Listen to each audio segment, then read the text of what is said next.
一直以来我都很想去坐一下邮轮，但是每次想到要先坐飞机再转乘邮轮，还没出发我已经觉得很累了。幸好温哥华有一个非常不错的邮轮码头。今年年初我们正式从 Alberta 搬到温哥华之后，就开始安排一次阿拉斯加的邮轮之旅。终于在9月中下旬，我们踏上了这趟期待已久的旅行。Hello， 大家好，我是 Coco， 我是卡卡，欢迎回来我们的频道。接下来几期节目，我们会和大家分享一下我们的邮轮初体验。如果你是第一次来到我们的频道，我们是2个生活在加拿大的90后，我们会分享一些我们在加拿大的生活日常，欢迎大家点赞、订阅、给我们留言。那就话不多说，开始我们今天的分享啦。我们这次订的是 Celebrity 名人邮轮的8晚阿拉斯加冰川游。这趟旅行是在温哥华市中心的码头上下船的，是一个来回的航线。出发之前还是有很多准备工作要做的，比如在网上登记好所有的个人信息，包括上传护照和照片等等。虽然我们都打过2针加拿大和美国都认可的疫苗了，但是出发之前48小时还是要做一个快速的测试，要持有阴性报告才能登船的。如果没有打完2针有效疫苗的，出发前就要做一个 PCR 核酸检测了。出发前的2天，我们就预约了一个检测中心做了一个快速测试。这是我们2个人第一次做新冠的测试，做之前还是挺紧张的。没想到这个快速测试还真的挺快的，前后不到20分钟就做好了检测，并把阴性报告发到我们的邮箱里了。到了登船那天，我们发现在 check-in 的旁边也有一个检测中心，可以让大家去检测的。如果真的忘了提前做好新冠的检测，估计现场做一个也是完全没有问题的。我们俩最近工作都挺忙的，预约了周五下午2点登船，但是快1点我们才开完会。幸好是工作日的下午，去downtown的路没有很堵，路上也没有什么意外，我们还是提前到达了邮轮码头。其实如果时间安排好的话，当天早上9点半就可以开始 check in 了，这样就可以开始吃喝玩乐，享受邮轮之旅了。但是这 check-in 的过程呢，就是有点复杂了。我们出发的那天有3条邮轮都停靠在码头，其中2条都是名人邮轮旗下的。那天的工作人员现场指挥也有一点点混乱，我们几乎每看到一个工作人员就要说一次自己坐的是哪一条邮轮，而且有1-2次还被指错路了。就这样提着行李上下走了2-3回，花了将近40分钟才终于把行李寄舱成功，办理好登船手续，过好安检，成功通过入境美国的关卡，踏上我们要乘坐的千禧号，正式开始我们的旅程了。上船要做的第一件事就是完成手机 App 里的安全知识课程，然后去紧急集合点打个卡。一切都打点好之后，就终于可以去到我们的房间了。我们订的是阳台房，一进门的右边有一个衣柜，可以把衣服都挂起来，旁边还有几个抽屉，储物空间还是很足的。毕竟我们带了8天的衣物，储物空间对于我们来说真的非常重要。这个床号称是 King Size 的，但我感觉它比陆地上的 King Size 要稍微的窄一点点，但是2个人睡在上面绝对可以睡得很安稳很舒服了。相对来说这个厕所就比较狭小了，但是麻雀虽小五脏俱全，该有的设施都有。淋浴间的热水还是挺热的，而且水压也很足，一天游完之后洗一个热水澡是真的挺舒服的。房间还配了一个小小的梳妆台、小沙发和一个小桌子，总体来说还是挺不错的。但是我们这个阳台房的阳台呢，就真的不太行了。我们印象中的阳台房的阳台都是方方正正的，2个人都可以躺在躺椅上面享受阳光。我们的这个阳台呢，却是小的，只能勉强放下2张躺椅，桌子藏在角落里，2个人坐在阳台上呢，基本是挤得动都不能动了。对于这个阳台我是真的挺失望的，估计是因为我们旁边的房间都是套房的原因吧。为了让套房的阳台有更好的私密性，就只能牺牲我们的阳台了。像我们这样只有小阳台的阳台房，估计一层也只有8个左右，没想到这都让我们订上了。不过这个缺陷估计也是反映在价格里面了吧。虽然这个阳台不太行，但是9月中下旬的阿拉斯加气温其实也不太适合坐在阳台上看风景。想到这里，心里稍微好受一点了吧。房间里还有一个小冰箱，但是里面饮料都是收费的，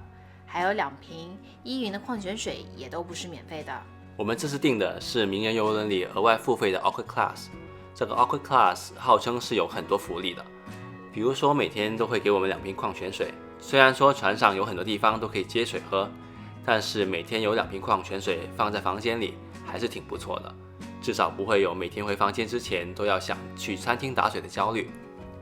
除了矿泉水之外， Orchid Class 还会送1瓶香槟，你只要跟打扫的房务员提前预约，香槟就会在你指定的时刻放在房间里了。每天下午，房务员还会送来1份小吃，但是这个小吃是有点鸡肋的，主要是没有什么特别的，里面的东西基本上在船上随时都可以拿到。此外 SPA 里还有一个 Orchid Class 专属的桑拿房，可以随时使用，这个还是挺不错的。Orchid Class 里面最值的一个福利就是 Blue 的主题餐厅了。这个餐厅是 Orchid Class 专属的，早餐和晚餐都会开放，不需要定位，直接 walk in 就可以了。他们的晚餐算是有点 fusion 的，每天的餐单都会不一样。这个餐单和其他餐厅的所有餐单一样，都是可以在 App 上查看的。这个餐厅是头盘、主菜、沙拉、甜点这样一道一道菜点的，但是某种程度上它也算是 all you can eat 的，哪怕你点了吃不完，其实也没有问题。当然我们是比较爱惜食物的人，每次都只会点自己能吃下的食物，但是服务员呢都会非常热情的送我们一些他们觉得我们会喜欢吃的食物。不得不说，这些服务员给我们送的食物都是非常适合我们口味的，让我们每一顿饭都吃得饱饱的。名人邮轮的服务真的算是一流的，船上的工作人员都非常会察言观色，懂得你的需要，而且不会过分亲近。Blue 餐厅里的员工这方面就做得更加极致了，他们会完全记得你的喜好，提供非常优质的服务。船上还有一个每个人都可以去的免费的主餐厅，也是一道一道菜单点的，形式和 Blue 是一样的。这个餐厅呢是分上下2层的，比 Blue 要大很多。这个餐厅早、午、晚3餐都会开，我们也去体验过了1次，其实还是很不错的。除了这些主餐厅之外，船上还有一个从早上6点半开到凌晨1点的自助餐厅 Ocean View Cafe。 这个自助餐厅是在船的10楼的船尾，有270度的海景，座位也是非常的多。餐厅一般都会根据不同的时段提供不同的新鲜食物。 Ocean View Cafe 的食物种类还是很多元化的，各国的美食都会有，吃不惯西餐的在这里基本上都可以找到合适自己的食物。当然这里的食物水平就会稍微比主餐厅的差一点点了。我们俩都非常喜欢 Ocean View 的咖喱，做得非常香，非常下饭，就着米饭吃，一不小心就会吃多了。他们家的雪糕也非常不错，尤其是牛油果味的。我们平时都不太会买雪糕来吃，上船第1天下午，我们过来吃了1次他们家的牛油果雪糕之后几乎每天都会跑过来吃1次。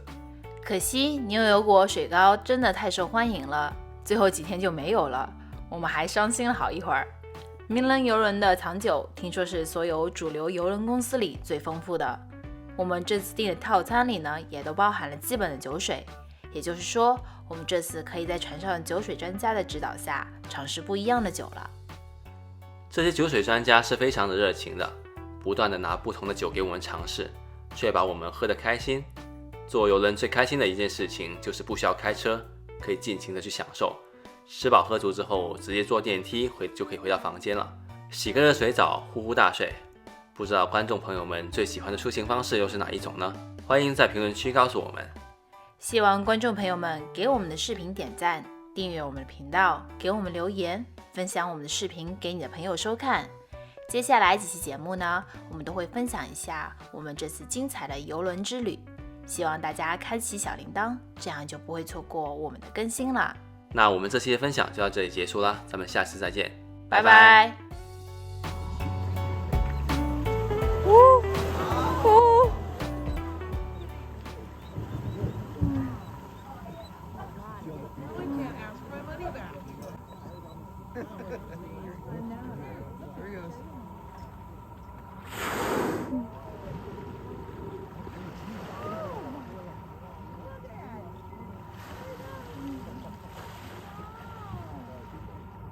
Oh yeah. Oh yeah, bravo guys.